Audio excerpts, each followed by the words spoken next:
क्या हो अगर प्यार पाने के लिए किया गया एक काला जादू आपकी पूरी फैमिली को मौत के मुंह में धकेल दे? और सोचो, अगर वो जादू गलत इंसान पर लग जाए तो क्या होगा? ये कहानी है जुनून, धोखे और एक ऐसे खौफनाक सच की जिसे जानकर आपकी रूह कांप जाएगी। इस कहानी की शुरुआत एक बेहद डरावने और रहस्यमयी सीन से होती है, जहां एक शेमन काले जादू की खतरनाक विधि कर रहा होता है।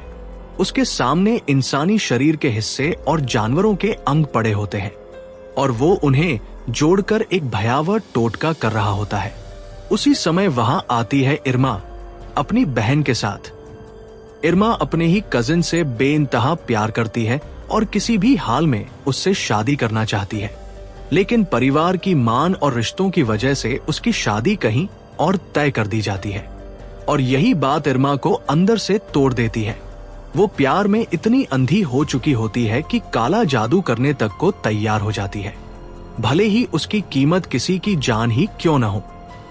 उसकी बहन उसे बार बार रोकती है, डराती है, लेकिन इरमा के जुनून के आगे हर आवाज बेकार हो जाती है। जब शेमन को पता चलता है कि वो अपने ही रिश्तेदार पर जादू करवाना चाहती है, तो वो साफ मना कर देता है और चेतावनी देता है, ये रास्ता तुम्हें बर्बादी और मौत की तरफ ले जाएगा। लेकिन तभी कुछ अजीब होता है। उसकी बहन पर अचानक किसी अज्ञात शक्ति का साया आ जाता है और वो खुद इरमा को धमकाने लगती है कि अगर ये जादू हुआ तो इसकी कीमत जान देकर चुकानी पड़ेगी। डर के मारे दोनों वहां से लौट जाती हैं। इस सीन में हम देखते हैं कि एक लड़की अपनी मां और बहन के साथ गालन के घर पहुंचती है, वही लड़का जिससे वो कभी शादी करना चाहती थी। लेकिन यहाँ एक बड़ा सच सामने आता है। 12 साल पहले ही गालन की शादी हो चुकी थी और उसकी एक 12 साल की बेटी है, सूफिया, जो जन्म से ही देख नहीं सकती। आज सब लोग उसकी बर्थडे पार्टी के लिए इकट्ठा हुए हैं। बाहर से सब कुछ खुशहाल दिखता है, लेकिन अंदर ही अंदर रिश्ते टूट रहे होते हैं। धीरे धीरे हमें पता चलता है कि ये लड़की इरमा अब भी गालन से बेइंतहा प्यार करती है, इतना कि वो उसके बिना जीने की कल्पना भी नहीं कर सकती। गालन ने अपनी मां के दबाव में शादी तो कर ली, लेकिन उसका दिल आज भी इरमा के पास ही अटका हुआ था। पर अब उसे एहसास होने लगा था कि वो अपनी पत्नी और मासूम बेटी के साथ गलत कर रहा है, इसलिए वो इरमा से दूर जाने का फैसला करता है। लेकिन कहानी यहीं से और खतरनाक मोड़ लेती है, क्योंकि इरमा प्रेग्नेंट होती है। जब वो ये बात गालन को बताती है, तो वो उसे अपनाने के बजाय उसे ठुकरा देता है, उससे बदतमीजी करता है और उसे अपने जीवन से निकल जाने को कह देता है। इरमा बार बार उसे कॉल करती है, लेकिन हर बार उसे सिर्फ इग्नोर किया जाता है। उसकी अपनी बहन भी उसे समझाती है, वो अब किसी और का है, उसकी एक फैमिली है, तुम क्यों सब बर्बाद कर रही हो। ये बातें इरमा को अंदर से तोड़ देती है, लेकिन उसका जुनून अब प्यार से बदलकर पागलपन बन चुका था। वो सीधे गालन के पास पहुंचती है, आखिरी बार अपने बच्चे को अपनाने की गुहार लेकर, लेकिन इस बार भी उसे सिर्फ ठुकराया जाता है। गुस्से और दर्द में टूट चुकी इरमा पास पड़ा चाकू उठा लेती है, लेकिन हमला करने से पहले ही गालन उसे जोर से धक्का दे देता है और उसी एक पल में सब कुछ खत्म हो जाता है। इरमा गिरती है और उसी हादसे में उसका मिसकैरेज हो जाता है। गालन उसे अस्पताल तो ले जाता है, लेकिन अब बहुत देर हो चुकी थी। होश में आने के बाद इरमा की आंखों में सिर्फ एक ही चीज बची थी, नफरत। गालन उसे समझाने की कोशिश करता है, मैं शादीशुदा हूं, हम साथ नहीं रह सकते। लेकिन अब इरमा सुनने की हालत में नहीं थी। उसके सारे सपने, उसका बच्चा, उसका प्यार, सब कुछ उससे छिन चुका था। गालन जाते जाते उसके सामने कुछ पैसे फेंक देता है, जैसे उसके जज्बात की कोई कीमत ही ना हो। और उसी पल इरमा समझ जाती है, अब वो कभी वापस नहीं आएगा। वो जोर जोर से चिल्लाती है, रोती है, लेकिन फिर उसके आंसू धीरे धीरे आग में बदल जाते हैं। और वहीं वो कसम खाती है, अब वो सिर्फ एक चीज करेगी, गालन की जिंदगी बर्बाद। कहानी में हमें फिर से गालन दिखाई देता है, जो दिन भर की थकान के बाद घर लौट रहा होता है। रास्ते में एक मस्जिद के बाहर इमाम उसे रोकते हैं और कहते हैं, गालन, तुम और तुम्हारा परिवार मस्जिद क्यों नहीं आते? इबादत इंसान को आने वाली बुराइयों से बचाती है। ये कहते हुए वो उसकी बेटी सोफिया के लिए एक छोटा सा गिफ्ट भी देते हैं। गालन घर पहुंचता है बेहद थका हुआ, और जैसे ही सोता है एक डरावना सपना शुरू होता है। उसकी बेटी सोफिया उसके पास आती है, लेकिन इस बार वो वैसी नहीं थी जैसी असल में है। उसकी आंखें बाहर निकली हुई, चेहरा खौफनाक, और वो धीमी आवाज में कहती है, डैड, अगली बार गिफ्ट मुझे खुद आकर देना। ये डरावना मंजर देखकर गालन की नींद टूट जाती है। उसे एहसास होता है कि ये सिर्फ एक खौफनाक सपना था, लेकिन उसका डर असली था। वो तुरंत अपनी बेटी के पास जाता है और उसे देखते ही अपने अतीत में खो जाता है।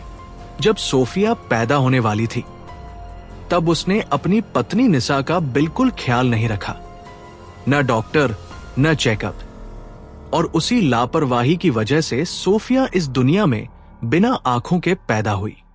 यहीं से शुरू होती है एक ऐसी गलती जो अब उसकी पूरी जिंदगी को बर्बाद करने वाली है। दूसरी तरफ इरमा, जो गालन से पागलों की तरह प्यार करती थी, उसके ठुकराने के बाद अब उसे पाने के लिए कुछ भी करने को तैयार हो चुकी थी। वो एक खतरनाक फैसला लेती है, काला जादू। वो शेमन के पास जाती है और कहती है, मुझे गालन चाहिए, हर हाल में। उसकी जिंदगी में मेरे अलावा कोई और औरत नहीं होनी चाहिए, चाहे इसकी कोई भी कीमत क्यों न हो।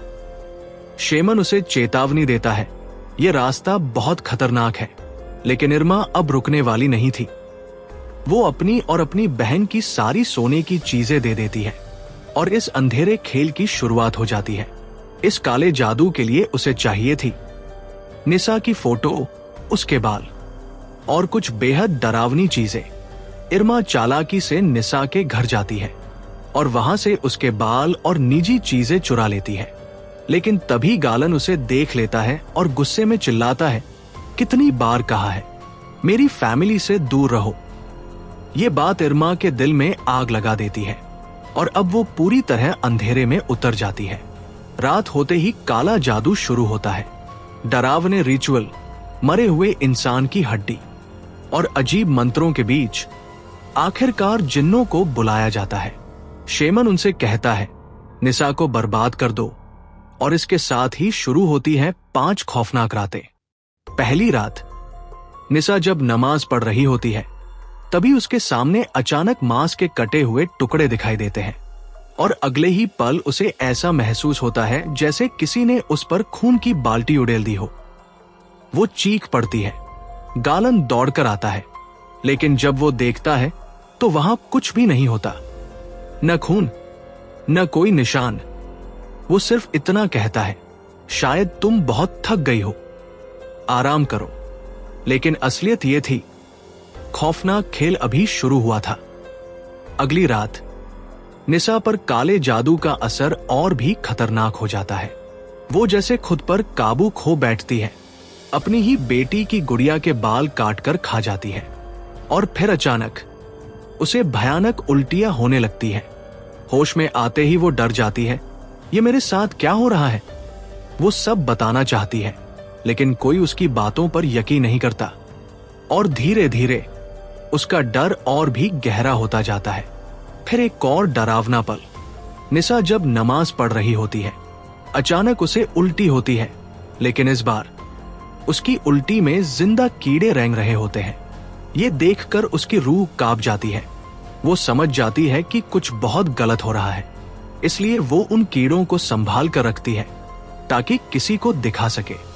इसी बीच घर में अजीब घटनाएं शुरू हो जाती हैं।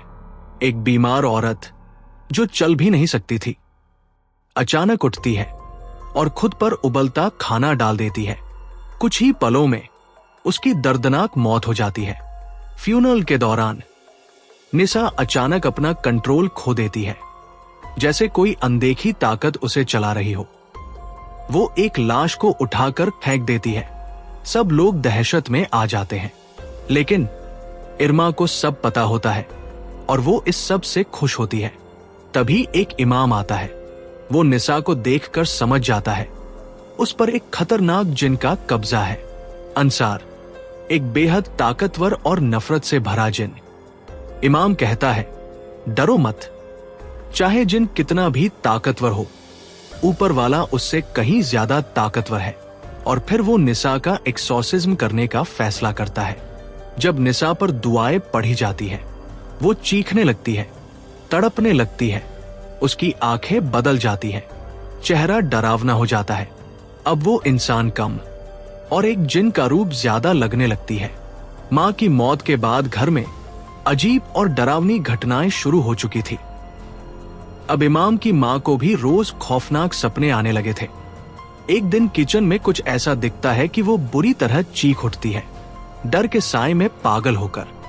वो सारे बर्तन तोड़ देती है और फिर उन्हीं टूटे हुए कांच को खाते खाते अपनी जान दे देती है। ये मंजर देखकर इरमा अंदर से टूट चुकी थी। उसे एहसास हो चुका था कि जो काला जादू उसने करवाया था, अब उसका असर उल्टा पड़ रहा है।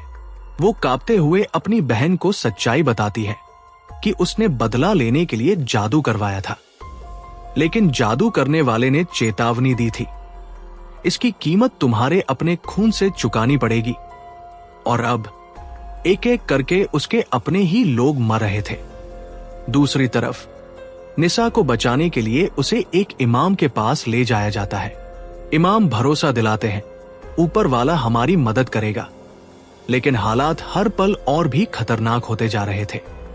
जैसे ही 5वीं रात आती है, मौत का खेल और भी तेज हो जाता है।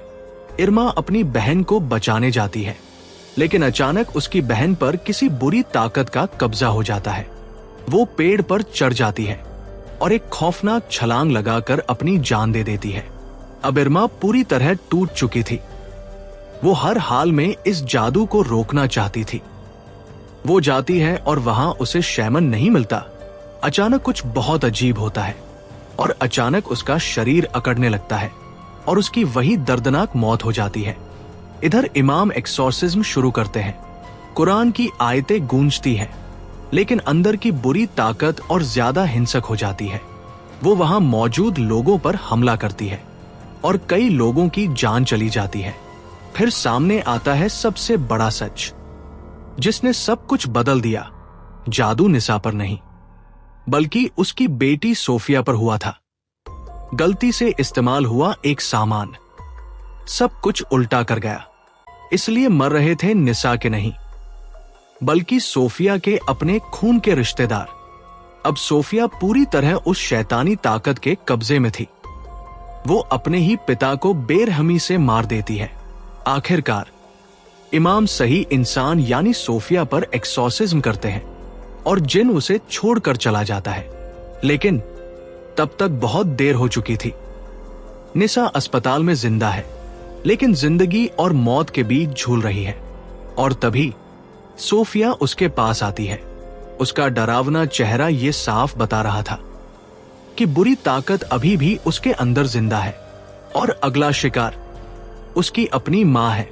इसे हमें ये सीख मिलती है, कभी भी गुस्से या बदले में लिया गया फैसला सिर्फ दुश्मन को नहीं, अपने अपनों को भी तबाह कर देता है।